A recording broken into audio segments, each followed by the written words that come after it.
What happens when a sheltered country boy moves in with his gorgeous older cousin and discovers she makes sounds through the wall every single night that he absolutely cannot unhear? This is a story where every woman in his life is hiding something, and his innocence doesn't stand a chance. Naoto Kiyoshi is 19 years old, fresh off a gap year, and he's finally made it into a university in Tokyo. There's just one problem. Rent in the capital is brutal, and his wallet isn't exactly overflowing, so when his family suggests he move in with his cousin who lives alone in the city, he jumps at the chance without a second thought. See, he remembers Lunani from when they were kids. Bright, kind, the type of older cousin you look up to and maybe crush on a little. A reunion after 10 years, and he's already daydreaming about the wonderful woman she must have become.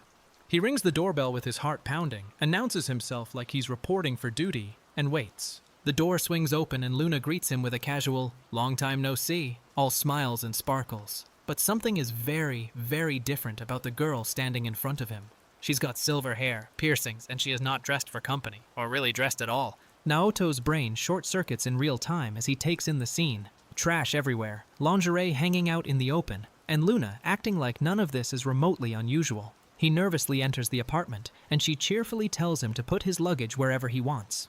The place looks like a war zone fought exclusively with laundry and takeout containers. He tries to recover by offering her a souvenir he brought from the countryside, a sweet they both used to eat as kids. Luna's face lights up with pure joy, and for a second he catches a glimpse of the girl he remembers. She's genuinely thrilled, and it's the first normal moment since he walked through the door. But then she offers to make tea, realizes everything in her kitchen is expired, and settles for tap water instead. Naoto is standing there wondering if this person is really the same Lunani he idolized for a decade. Back then, she had dark hair, no piercings, and presumably owned a trash can. The gap between memory and reality is hitting him like a truck. Luna hands him a glass of water and tells him she's happy to see him again, that she always wondered how he was doing after she stopped visiting. Naoto stammers through a response while trying very hard to maintain eye contact and absolutely nothing else. She mentions there were a lot of things going on in her life, but her tone stays light and breezy about it. She shows him to his room, right next to hers, and tells him to shout if he needs anything. Naoto's heart is hammering as he processes that they'll be living side by side starting today. He agrees with all the composure of a man who has already lost control of his entire situation. Luna suddenly remembers something she forgot to mention and bursts back in, catching Naoto holding a photo that fell out of a box while he was cleaning. She freaks out, snatches it away, and gets embarrassed. Apparently it's an old picture she sealed away because she didn't look good in it. Naoto notes the irony that she's fine with people seeing her underwear, but mortified by an old photo. She starts pointing out how much he's grown, noting he used to only come up to her chest. Now he's taller than her, and she finds this absolutely fascinating. Naoto is acutely aware of how close she's standing and internally screaming about the lack of personal space between them. He snaps and tells her they can't stay at the same distance they had as kids, that things have changed a lot since then. Luna tilts her head and asks if they really have, genuinely confused about what the big deal is. She's pulling at his sleeve, and he's trying to explain boundaries to someone who clearly never learned the word. Naoto announces he's going to bed early because he has to wake up for school tomorrow, practically fleeing to his room. Luna giggles and points him to the bathroom at the end of the hall, completely unbothered by his meltdown. He slams the door, thanks her through the wall, and wonders if he'll ever actually sleep in this apartment. He lies down in the dark, starts to drift off, and then wakes up at 2 a.m. to voices coming through the wall. Luna's apparently still up in the next room, and at first he figures she's just a night owl. Then he puts on his glasses, listens closer, and realizes those aren't the sounds of someone watching TV. The noises get louder and more unmistakable, and Naoto's face goes through every stage of grief in about 3 seconds. Luna had warned him earlier to sorry in advance if she's too loud, and now he understands exactly what she meant. His cousin is having the time of her life on the other side of a very thin wall. He couldn't sleep at all that night. His heart isn't built for this kind of audio experience. The sounds continued until 6 a.m, and he's lying there staring at the ceiling, wondering how any human being has that kind of stamina. He's also weirdly concerned that whoever Luna's with might be pushing her too hard, which is a strange thing to worry about when you're losing your mind. Morning comes, and Luna pops out in nothing but a tank top, no pants, greeting him with a cheerful "good morning," like the previous 8 hours didn't happen. Naoto yells at her about the missing pants, and she casually says she forgot to put them on. He's trying to eat breakfast, and she's treating the kitchen like it's a clothing-optional resort. She catches him off guard again by trying to show off her outfit choices, or lack thereof, and he has to physically shield his eyes. Luna thinks it's hilarious and keeps teasing him about being too uptight. The bags under his eyes are getting their own zip code at this point. Luna sends him off to school with a sweet smile and do your best, looking genuinely warm and caring in a way that catches him completely off guard. For just a moment, standing in the doorway, she looks exactly like the kind cousin he remembers. Then she yawns, announces she's going back to sleep until her part-time job, and drags herself back inside. It's been a week since Naoto started sharing a room with Luna, and his sleepless nights have become a permanent lifestyle. The noises from the next room happen almost every single night, Monday through Wednesday, without fail. A blessed silence on Thursday that makes him anxious, then right back at it Friday through Sunday. He's tracking the schedule like a man slowly losing his grip on sanity. Naoto sits in his university lecture hall, pen in hand, trying to focus on his studies, while his brain replays every sound effect from the past 7 nights. He's discovered sides of Luna Ni he never knew existed, and he cannot undiscover them. The question haunting him isn't about grades or rent money. It's how the hell he's supposed to face her from now on. Naoto's classmate Kawashina-san notices his dark circles right away and asks if he's okay, offering to listen if something's bothering him. She's the first friend he made at university, a serious, level-headed girl from his same hometown who approached him when he couldn't connect with the flashy city crowd. Naoto figures if anyone can give him solid advice on his situation, it's her. He tells Kawashina he can't sleep because of noises coming from the next room, carefully leaving out the part about what kind of noises they actually are. She sympathizes and says it must be tough to bring it up when he's just moved in, suggesting he try earplugs as a workaround. She even hands him a brand new pair she carries around for studying, telling him not to worry about it. But the earplugs are only a band-aid on a wound that's getting deeper by the day. The sounds from Luna's room still seep through no matter what he tries, and now something far worse is happening. Her voice is stuck in his head even during the daytime. He can't stop replaying it, can't shake the image, and he's losing his mind trying to figure out what to do about it. The nightly situation has officially invaded his waking hours, and Naoto catches himself spacing out in public with Luna's sounds echoing through his brain. He slams his head on the desk when he realizes he's fantasizing about it at school, right in front of Kawashina. The line between his home problem and his school life is dissolving fast. Back at the apartment that night, Luna notices his dark circles have gotten even worse and gets genuinely worried about him. She asks if he's nervous, if the pillow doesn't suit him, throwing out every possible reason she can think of. When Naoto says it's none of those things, her face falls, and she quietly says it must be her fault. Naoto panics, thinking she's figured out the real reason, that her nightly sounds are keeping him up. But Luna jumps to a completely different conclusion. Assuming he can't sleep because her room is too dirty, she starts crying about how filthy the place is, and he's standing there trying to explain that the mess isn't actually the problem. Luna takes his stunned silence as confirmation and immediately declares they need to clean the whole apartment together. She's so fired up about it that Naoto can't even get a word in to correct her misunderstanding. The real issue remains completely unaddressed while Luna launches into full house cleaning mode. They start tackling the disaster zone that is Luna's living space, and Naoto quickly discovers that cleaning with her is its own kind of chaos. She stops him from throwing away nearly empty bottles, insisting there's still a bit left, and gets offended when he calls her stuff trash. Every item has a story, or a reason she can't part with it. Naoto points out that leaving things scattered everywhere means she can't find what she needs, and Luna proudly claims she has no trouble locating her stuff, which he flatly does not believe. He tells her they don't have to throw everything away, just organize enough so it's not in the way. The compromise seems to click with her. Luna asks him if he thinks a bra she found is cute, holding it up right in his face while they're supposed to be cleaning. Naoto nearly has a stroke and yells at her to focus, but she just laughs and calls him uptight. Meanwhile, he's finding other items mixed into the mess that make him want to bleach his brain. In the middle of sorting through the garbage mountain, Luna suddenly spots a cockroach and completely loses it, screaming and jumping onto Naoto in pure terror. She's clinging to him, begging him to get rid of it, while he tries to calm her down. But the contact is making his situation approximately 1,000 times worse. She eventually admits she was lying about seeing it, and he sighs, wondering how this woman functions as an adult. Luna catches herself and teases him about getting flustered, saying he's at that age with a knowing smile that makes him want to crawl into the floor. Naoto snaps back that she's reading the situation completely wrong, and the bickering starts to feel almost comfortable. He realizes the mood between them has lightened up enough that maybe, just maybe, he can finally address the elephant in the room. He steels himself and tells Luna there's something he's been wanting to say but couldn't, asking her to listen without getting shocked. Luna's eyes go wide, and she agrees, suddenly looking nervous herself. The tension in the room shifts completely as Naoto prepares to finally confront the thing that's been destroying his sleep for weeks. But before he can get the words out, Luna crawls into his bed that night, saying she's there to put him to sleep since he's been having trouble. Naoto freaks out and asks what the hell she's doing in his duvet, and she cheerfully explains that she used to do this for him when they were kids. The idea that this woman thinks climbing into a 19-year-old man's bed is the same as tucking in a child is beyond comprehension. Luna starts telling him a bedtime story, her own version of Momotaro, where an old man and an older sister find a peach in the river and name the boy inside Naotaro. Naoto lies there with his eyes squeezed shut, trying to pretend he's asleep so she'll leave, but she keeps going with that soft, whispery voice right next to his ear.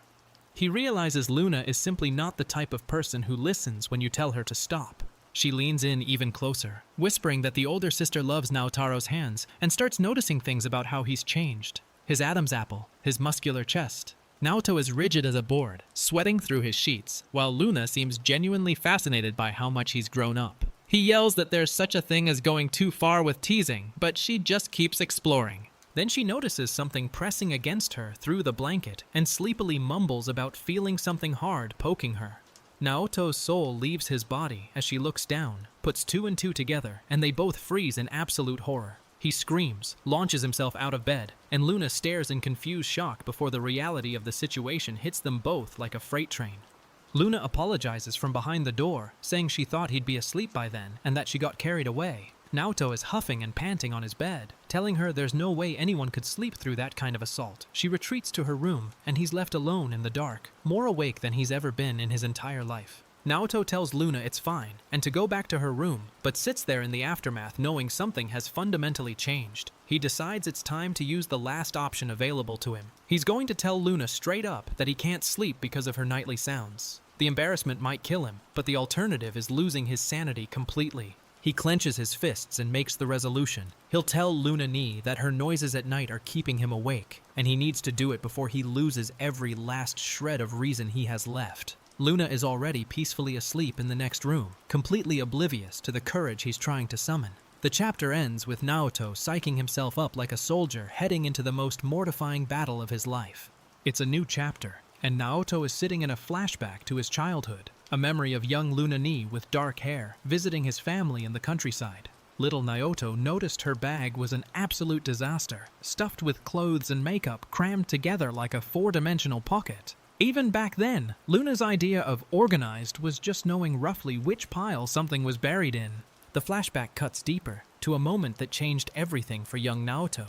He spotted Luna walking with a boy he didn't recognize, and she looked completely different, smiling in a way he'd never seen before, like a girl he didn't know. That image of her with someone else burned itself into his brain, and at that exact moment, something shifted inside him. After seeing Luna with that boy, little Naoto felt so awkward that he started avoiding her entirely. He remembers declaring through tears that he was supposed to be the one closest to Luna Ni, throwing a full childhood tantrum about it. Looking back now, he laughs at himself. But then it hits him like lightning that he's doing the exact same thing right now as an adult.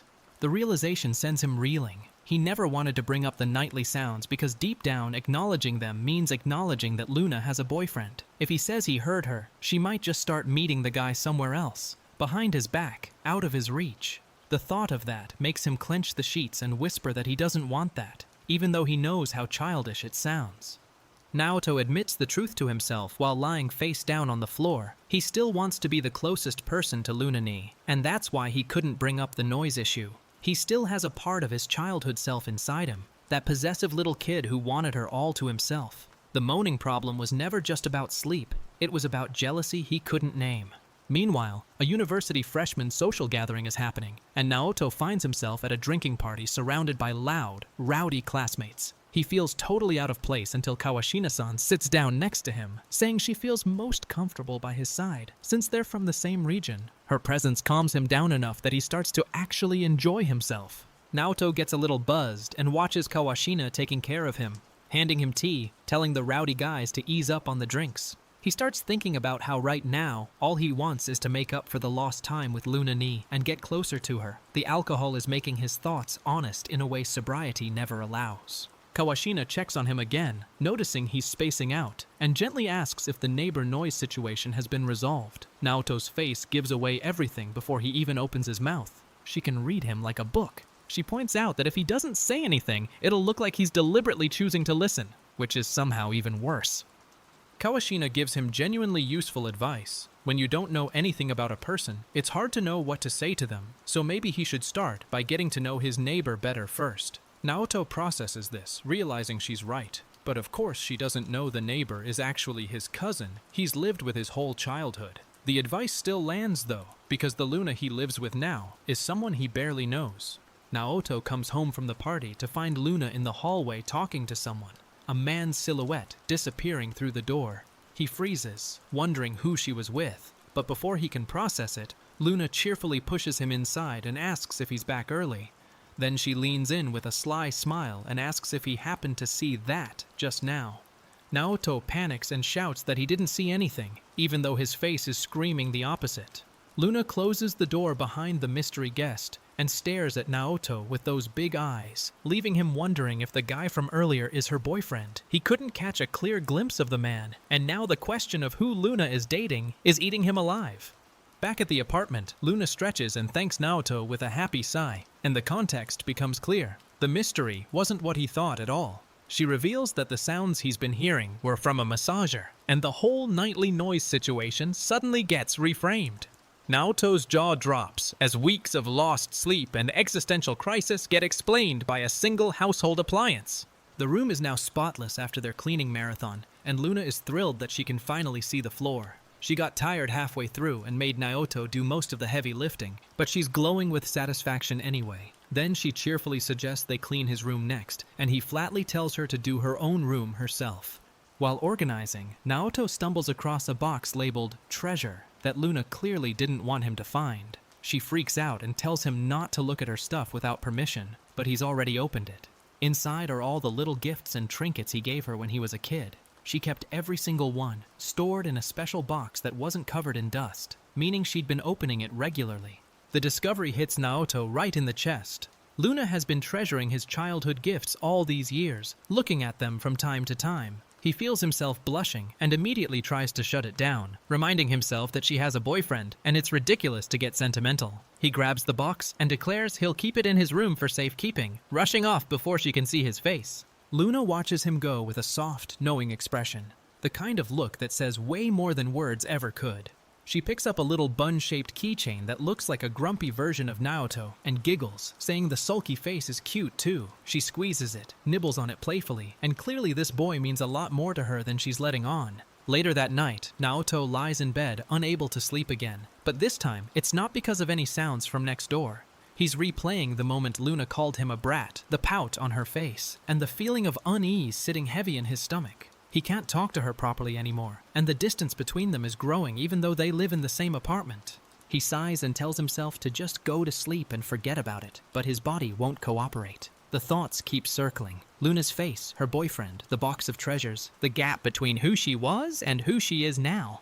Everything about this living situation has become infinitely more complicated than just noisy neighbors. In the middle of the night, Luna crawls into his room half asleep, mumbling that he's a dummy and an idiot. Naoto jolts awake to find her curled up next to him, and she sleep-talks an apology for breaking some promise he doesn't remember. He stares at her in confusion, then sighs, gives up fighting it, and decides to just let them both sleep. Naoto asks Luna directly the next morning whether she can hear any noises coming from his room at night, bracing himself for the most awkward conversation of his life. Luna's eyes go wide, and she insists she can't hear anything like that, telling him not to ask weird questions. But then she gets embarrassed and admits that people have told her she has a loud voice. And Naoto cuts her off, telling her she absolutely does not need to confirm that for him. Luna had already realized the truth, that her nightly massager sessions were audible through the wall. And she's been told before that she's loud. Naoto is simultaneously relieved and mortified, and the chapter ends with the revelation that the source of all his suffering was never a boyfriend at all. But knowing the truth doesn't make living next to Luna ni any easier, because the real problem was never the sound. It was how he feels about the woman making it. This batch opens with a bonus chapter showing Luna's side of the story, the morning Naoto was supposed to arrive. Her alarm has been going off for ages, and she's snoozed every single one, waking up at 11:45 when he said he'd be there at noon. She panics, realizes her room is still a disaster, and scrambles to find something decent to wear before her adorable little cousin shows up. Luna tears through her messy room looking for the clothes she bought the other day, but of course she can't find anything in the chaos. She settles on a bra that's a bit too small but pretty, throws a tank top and something loose over it, and tries to make herself presentable in 15 minutes flat. This is the woman Naoto walked in on. Not effortlessly casual, but desperately underprepared and hiding it behind confidence. Meanwhile, we see that Luna has been thinking about this reunion constantly, wondering how much Naoto remembers from their childhood, the games they played, the fights they had, the times they cried together. She takes a breath, opens the door, and greets him with a beaming smile and the simplest question in the world. How have you been? It's the start of everything, from her perspective this time. Back in the present timeline, Naoto wakes up one morning to find his shirt missing from where he hung it to dry the night before. He's the type to let laundry pile up before washing it, so this was his last clean shirt, and now he's spiraling about whether city people will judge him for repeating outfits. He asks Luna about it, and she's already wearing it, casually sniffing the collar. Luna is standing there in nothing but his oversized shirt, saying she grabbed it because it was right in front of her and commenting that it smells different than usual. Naoto yells at her to stop smelling it and give it back, but the image of her drowning in his clothes is already seared into his retinas. She doesn't even understand why he's flustered. To her, it's just a shirt. He heads off to university with Luna, wishing him good luck, already exhausted before the day has even started. On his way out, a strange scent wafts past him and he freezes. Something about it throws him completely off balance. It's still morning, and this woman has already put him through an emotional gauntlet without even trying. The scene jumps to Naoto coming home to find a woman he's never seen before at the apartment. A striking, short-haired girl named Hiba, who walked right in because Luna wasn't home yet. Luna arrives moments later, thrilled to see her friend, and the two hug like they haven't seen each other in ages. Naoto watches from the side, noting that Hiba has quite an aura about her. Naoto realizes he forgot about Kawashina and tries to tell Luna to put on proper clothes, but it's too late. Kawashina has apparently walked him home from the welcome party because he got completely wasted. He's confused, wondering if the things he vaguely remembers were real or just drunk dreams. Kawashina apologizes for coming in without permission and offers to leave. Kawashina heads out after calling a taxi, and Naoto thanks her for looking after his drunk self. But something feels off. He has a hazy memory of her being in her underwear, which he desperately hopes was just the alcohol talking. The night is a blur of half memories and confusion, and he's not sure what actually happened. The story flashes back to the welcome party earlier that evening, where drunk Naoto stumbled home with Kawashina helping him walk. She got him inside, took off his shoes, and he immediately called her mom in his wasted state. Kawashina bonked him on the head and told him she was leaving, but then he mumbled something that made her stop in her tracks. Drunk Naoto, barely conscious, giggled and mentioned they used to play house a lot. Him and Luna Ni. The memory floods in. Young Luna drew game options on paper, landed on playing house, and declared she'd be the mom while little Naoto would be the baby. He protested that being a baby was lame, but Luna insisted babies are cute and started the game anyway. Back in the present, hammered Naoto looks up at Kawashina with glassy eyes and shouts no when she tries to act responsible around him. He declares he's a baby right now, so he can't act like an adult, then immediately complains his head hurts and asks her to rub it. Kawashina is frozen, completely unsure how to handle a grown man regressing into childhood right in front of her. Drunk Naoto then spots Kawashina's chest and with absolutely zero filter calls them huge marshmallows, reaching out to poke them before she can react. She yelps and tries to stop him, but he's already declared them bouncy and fun with the innocent enthusiasm of someone who has lost every social inhibitor. Kawashina grabs his hands and tells him he can't do that, but the narration reveals she has her own problematic quirk. She demands he give her those milkers and says she wants to drink milk, sending Kawashina into an absolute panic spiral. This is the playing house script from his childhood bleeding into his drunk present, baby Naoto wanting milk from mom. But Kawashina doesn't know any of that context, and from her perspective, a boy she likes just said the most unhinged thing imaginable. Kawashina can't bring herself to take advantage of a drunk person, but she also can't hide her own feelings anymore. She tries to set him down, saying she can't really do anything while he's in this state. Then she pauses, and something dark and honest flickers across her face. She confesses that when she falls in love with someone, she can't help but want to bite them. The flashback to childhood reveals the source of it all. A young boy once bullied little Naoto for hanging out with Luna, calling her a delinquent and worse. Naoto screamed at the kid to shut up and not talk badly about Lunani, getting into a real fight over her honor. The confrontation left him with a scar, and when Kawashina notices that scar on present-day Naoto, something clicks. Luna comes home from her part-time job to find Hiba already there, and Naoto passed out. She wonders what happened while she was gone, but the drunk boy is already sleeping peacefully. The chapter ends with Luna watching over him, and the story has quietly revealed that 3 people in this apartment all have complicated, tangled feelings, and not one of them knows the full picture yet. Naoto dashes out the door the next morning, completely overwhelmed by everything Luna does without thinking, and she watches him go with a laugh. She comments that the stimulation is just too much for a pure boy, clearly enjoying the effect she has on him. The to-be-continued tag drops as Naoto screams his way down the street, and Luna waves goodbye with the smile of someone who knows exactly what she's doing, or at least thinks she does. 2:48 p.m. Claude responded. Naoto wakes up the morning after the welcome party with a splitting headache and fragmented memories of the night before. Naoto wakes up the morning after the welcome party with a splitting headache and fragmented memories of the night before. Kawashina is sitting beside him, fully dressed now, explaining she walked him home because he got completely wasted. He has a hazy recollection of her being in her underwear and panics, wondering if he dreamed the whole thing because he was drunk. Kawashina apologizes for coming in without permission and says she'll be leaving now, offering to walk herself home since she already called a taxi. Naoto thanks her for taking care of him, and she heads out into the night looking composed but clearly shaken by whatever happened between them. The door closes, and Naoto is left alone with memories he can't quite piece together. Luna walks in and immediately spots Kawashina leaving, then teases Naoto about bringing a girl home and apologizes for disturbing them.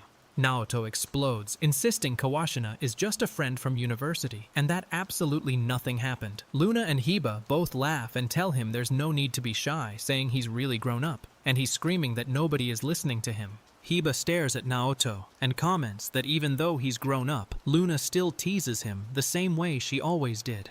Naoto is confused. He doesn't recognize Hiba at all, and when Luna mentions she's visited their hometown before, he draws a complete blank. He bows and apologizes for forgetting her, and Hiba says it kind of hurts, but she's not surprised. A childhood flashback reveals the truth. Hiba is the same intimidating girl who visited the countryside with Luna years ago.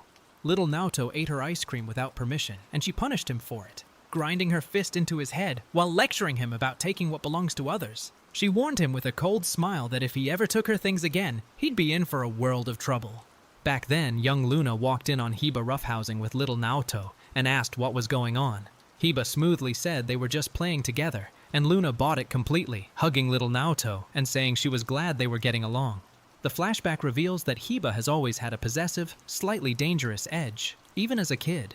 Present-day Naoto soaks in the bath trying to process everything, remembering that Hiba Ishikari had an intimidating presence even back then. She visited the countryside a few times with Luna, and he vaguely recalls her apologizing to him once for some reason he can't place. His memories of the drinking party are still blurry, and he wonders if Kawashina made it home safely. Luna has already passed out on the floor in barely any clothes, surrounded by beer cans and snack wrappers from her evening with Hiba. Naoto finds her sprawled out and sighs, telling her she'll catch a cold sleeping like that. The contrast between caring for his disaster of a cousin and trying to sort out his own chaotic feelings is becoming his entire daily routine. Hiba is still there, standing on the balcony smoking a cigarette in the night air, while Naoto comes out looking for water. She teases him about not being asleep yet, and he can't help but mutter that smoking really fits her image. She catches the comment and apologizes, saying Luna always gets mad at her for smelling like smoke. Hiba remarks that Naoto has grown up so much, she remembers him being tiny, and he's surprised by how easy she is to talk to despite her intimidating aura. She notes he couldn't even speak politely back then, and now seems far more mature than Luna herself. There's something warm underneath her cool exterior, and Naoto starts to relax around her. Then Hiba offers him a cigarette, saying he should try it since he's never smoked before. Maybe he'll like it more than he thinks. Naoto nervously takes it and attempts to inhale, immediately choking and coughing while she laughs and tells him he's inhaling wrong. She offers to help him out, and the way she says it makes him wonder what exactly she means. Hiba leans in close to blow smoke toward his face, and Naoto's brain short-circuits as he realizes she's going for something like a mouth-to-mouth smoke exchange. He stammers that this is definitely going too far, but she just smiles and says, "Let's try again." The smoke tastes bitter yet sweet, and his mind starts fading as she pushes every boundary he has. She bites him, actually sinks her teeth into him, and Naoto gasps, coughing and stumbling back from the shock. Hiba laughs it off, saying she told him to be careful, and that maybe she went too far with the teasing. She holds up her water bottle with her name on it, pointing out that he grabbed it without asking. And the "be careful about taking what's mine" warning suddenly echoes back from their childhood. Hiba puts a finger to Luna's sleeping lips, shushing the room as she watches her friend doze peacefully on the floor.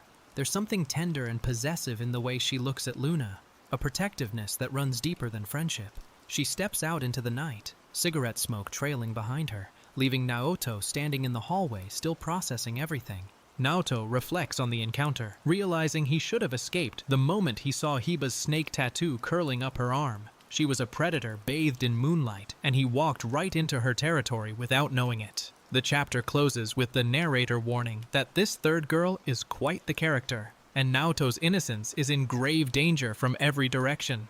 Naoto lies awake that night, surrounded by chaos on all sides. Luna asleep in a mess of cans and limbs, Kawashina's blurry memories haunting him, and now Hiba's bite mark tingling on his skin. 3 women have entered his life in Tokyo, each one more unpredictable than the last, and he hasn't figured out a single one of them. The story is just getting started, and this pure country boy doesn't stand a chance.